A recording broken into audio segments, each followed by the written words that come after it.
Blazing Saddles is easily one of the funniest, most daring, and most controversial comedies ever put to film. Work. Hello, boys. Have a good night's rest. I missed you. Just one more, Bill. But as wild as the movie is on screen, the chaos behind the scenes was on another level. From last-minute casting that saved the picture, to on-set stunts that nearly ended in disaster, we're counting down 20 crazy and weird facts you probably haven't heard about the making of this comedy classic. Fact number 1, the star was fired after just one day. The part of the Waco Kid, played so brilliantly by Gene Wilder, wasn't his to begin with. The role first went to Oscar winner Gig Young, but on the very first day of shooting, during his first scene in the jail cell, Young started shaking uncontrollably. Mel Brooks thought it was a genius acting choice for a drunk, but it wasn't acting.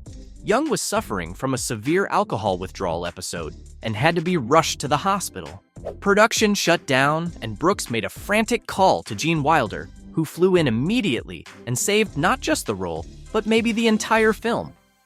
Fact number 2, Richard Pryor was supposed to be the sheriff.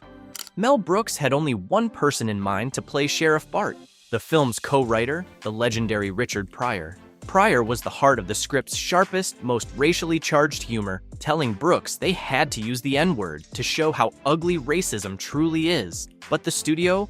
And hearty handshake to our new... nigger. Warner Brothers said no. They considered Pryor too unreliable and a massive insurance risk due to his well-known drug use. The story goes that Pryor later admitted Cleavon Little was the better choice anyway, believing his performance would make the premise even more powerful. Fact number 3, a Hollywood legend sued the movie. The villain's name, Hedley Lamar, was a very deliberate jab at the glamorous 1940s actress Hedy Lamarr, and she was not amused. Lamar filed a lawsuit against the production for using her name, claiming it invaded her privacy. The case was settled out of court for a small amount, and because he's Mel Brooks, he couldn't resist turning the lawsuit into another joke. He added the line where Harvey Korman's character snaps, "It's Hedley," a perfect meta-reference to the real-life legal drama. Fact number 4, the governor's name is a fart joke. Mel Brooks, who plays the bumbling governor William J. Lepetamain, didn't just pull that name from thin air. It's actually a pretty highbrow historical gag. The name is a tribute to a real French performer from the 1890s named Joseph Pujol, whose stage name was Le Pétoman. His talent? He was a professional flatulist. Le Pétoman literally translates to the fart maniac, a fittingly ridiculous namesake for a character in a movie about to make fart history. Fact number 5, Slim Pickens took his role very seriously. Some actors just have a gift. Slim Pickens, the man who played the henchman Taggart, was a true cowboy at heart. To get into character, he fully embraced the lifestyle. It's been said that during the shoot, Pickens would often sleep outdoors under the stars with his rifle by his side. It was this kind of authentic energy that made him perfect for the role, even in a movie that was constantly making fun of westerns. Fact number 6, the movie features the first audible farts in film history. That infamous campfire scene, it's more than just a legendary gag. It's a cinematic milestone. It's widely considered the first time a mainstream movie featured audible farts as a punchline. Brooks argued that cowboys in old westerns were always eating beans, so it made no sense that they were always so quiet. The studio was horrified and begged him to cut it. He refused, and the scene became one of the most famous in comedy history. Fact number 7, an on-set explosion was a close call. The comedy nearly took a dark turn during a scene involving dynamite at the toll booth. The special effects crew was known for going big, and one explosion was so powerful it sent debris flying just moments after the main actors and crew had cleared the area. While thankfully no one was hurt, it was a serious wake-up call. It's a reminder that even on a comedy set, the danger of practical effects can be very real. Fact number 8, the famous horse punch was inspired by a real story. One of the film's most memorable moments is when the powerhouse Mongo, played by NFL star-turned-actor Alex Karras, knocks out a horse with one punch. Animal lovers were outraged, but don't worry, the horse was a pro, trained to fall on cue. The idea actually came from a story Mel Brooks's old boss, Sid Caesar, used to tell. Apparently, Caesar once got so mad at a horse that threw his wife that he claimed he punched it. A crazy story that led to a crazy, unforgettable scene. Fact number 9. The studio wanted to bury the movie. After the first screening for Warner Brothers executives, you could hear a pin drop. They were horrified. They called the film vulgar, tasteless, and predicted it would be a colossal flop. The head of distribution reportedly wanted to just dump it and take a loss. They gave Brooks a long list of cuts. The fart scene, all the racial slurs, the chaotic ending. Brooks patiently took notes, waited for them to leave, and then crumpled up the paper and threw it in the trash. Fact number 10. Mel Brooks' son was born during the chaos. While Brooks was fighting with the studio, dealing with casting fiascos, and worrying about on-set safety, he was also navigating a huge personal event. His son, Max Brooks, was born right in the middle of the film's chaotic production. Max would grow up to become a famous writer himself, penning the blockbuster zombie novel World War Z. All right, we're halfway through. If you're enjoying these wild stories about how a comedy masterpiece got made, do us a solid and hit that like button and subscribe for more deep dives into your favorite movies. Now, let's get back to the madness. Fact number 11. The Yiddish-speaking Native American chief. Mel Brooks pops up on screen as a Native American chief who speaks perfect Yiddish. This wasn't just a throwaway gag. It was a layered joke about Hollywood's history of casting white actors, often Jewish ones from New York, to play Native American roles. When the chief greets Sheriff Bart's posse, it's a direct, hilarious nod to that casting trope, blending cultural humor with a sharp critique of the movie industry. Fact number 12. The insane ending was almost cut. The film's finale, where the fight breaks the fourth wall and spills onto the Warner Brothers lot, was a major point of contention. The characters crash a neighboring musical, then run into a movie theater premiering Blazing Saddles.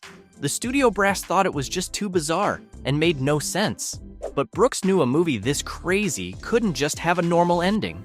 He fought to keep it, and in doing so, created one of the most brilliant, chaotic endings of all time. Fact number 13. John Wayne turned down a role. Looking for his Waco Kid, Mel Brooks went straight to the top. John Wayne. Brooks found the Duke on the studio lot and handed him the script. Wayne read it, loved it, and told Brooks he thought it was hilarious. But he had to turn it down. He said the movie was just too dirty for his all-American, family-friendly image. Even so, getting a thumbs up from John Wayne himself gave Brooks the confidence that he was onto something special. Fact number 14. The theme song singer was tricked. How do you get a sweeping, dramatic theme song for a slapstick comedy? Simple. You don't tell the singer it's a comedy. Brooks hired the legendary Western singer Frankie Lane to perform the title track, but led him to believe he was singing for a serious, classic Western. Lane delivered a booming, sincere performance that created the perfect ironic backdrop for the film's absurdity.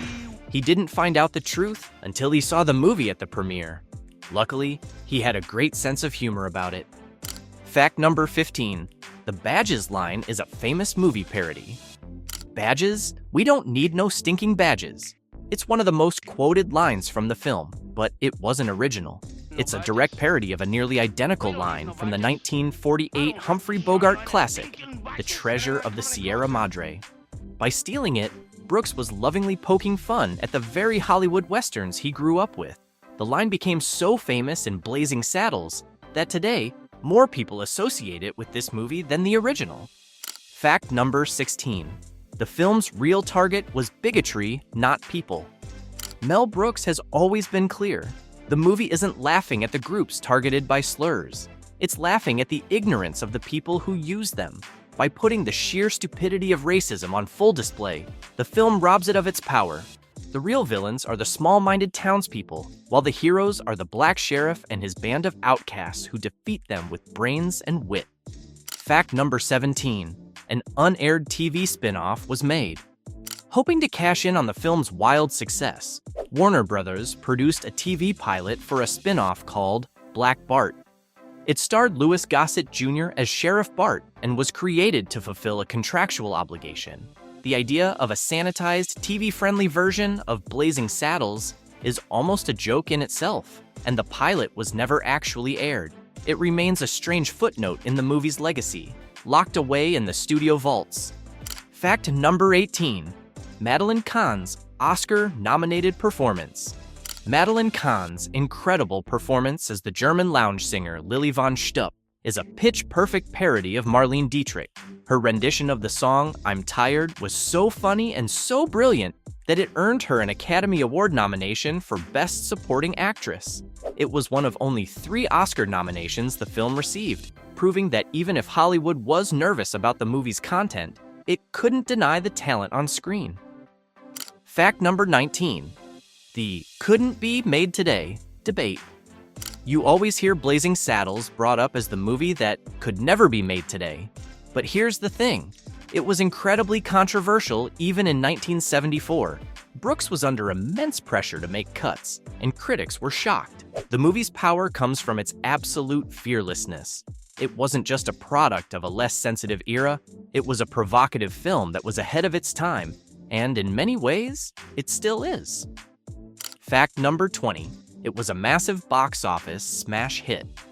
Despite the studio's terror that they had a dud on their hands, Blazing Saddles was a monster hit. Made for just $2.6 million, it went on to gross over $119 million at the box office, becoming one of the highest-grossing films of the year. Audiences proved the executives wrong. They got the joke, they loved the chaos, and they turned a risky, controversial comedy into a blockbuster that changed the game forever. From a star getting fired on day one to becoming one of the most successful comedies of all time, the story of Blazing Saddles is just as wild as the movie itself. It broke every rule in the book and proved that sometimes the biggest creative risks pay off in the biggest way. What's your favorite line or your favorite fact from Blazing Saddles? Let us know down in the comments. And if you want more behind-the-scenes stories from Hollywood classics, make sure you subscribe. Thanks for watching.